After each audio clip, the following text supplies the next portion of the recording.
దొండకాయ కూర అయితే చేసుకున్నాం. దొండకాయ కూరకి బాండి పెట్టుకొని 2 కప్స్ ఆయిల్ వేసుకున్నాం.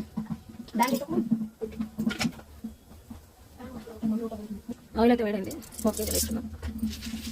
జీలకర్ర రావాలి.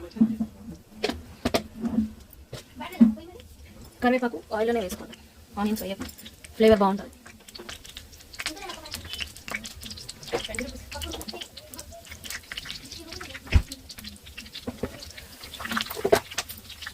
ఇదైతే కరివేపాకులు జీలకర్ర వాళ్ళకి వేయండి.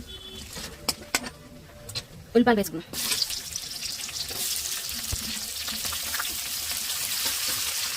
ఉల్లిపాయలు అయితే వేగినాయి. 1/2 స్పూన్ చికెన్ మసాలా వేసుకున్నాం.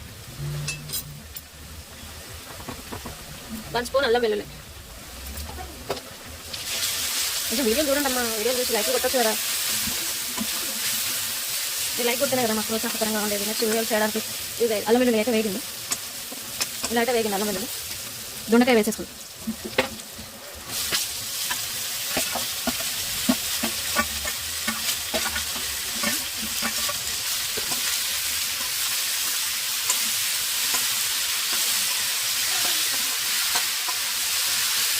దొండకాయ మగ్గడం కోసం ముందుగానే ఉప్పు వేసుకున్నాం.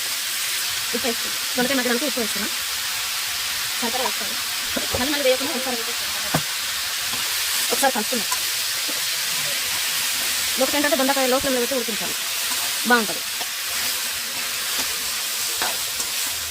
ఒక ఫ్యామిలీ, పెద్ద ఫ్యామిలీ, అందుకే ఇంత హెవీ కర్రీస్.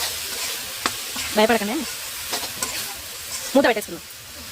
మూత అయితే పెట్టుకుందాం. లో ఫ్లేమ్లో పెట్టుకుందాం. దొండకాయ ఉడికేలోపు టమాటా కట్ చేసేసుకుందాం.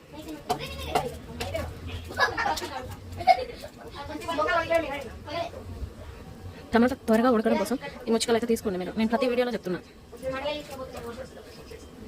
టమాటా అయితే కట్ చేసేసిన. ఒకసారి కూరని చూద్దాం. చూసారా, సాల్ట్ వేయడం వల్ల వాటర్ వచ్చింది దొండకాయలో. హాయ్, నేనైతే దొండకాయతో పాటు వేసి ఏం పర్లేదు, బాగుంటుంది, తినచ్చు. ఆయిల్ వాటర్ అయితే ఇలా వస్తుంది దొండకాయలో. సాల్ట్ వేసి మూత పెట్టుకోవడం వల్ల ఒక 40% ఉడికింది. ఒక 10 నిమిషాలు వచ్చి ఇంకా ఉడికేస్తుంది.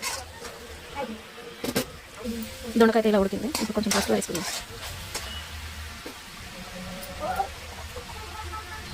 నేనైతే పసుపు ఎక్కువగానే వాడతాను, ఎందుకంటే యాంటీబయాటిక్ కదా. 1 స్పూన్ పసుపు వేసుకుని కలుపుకున్నాం ఒకసారి.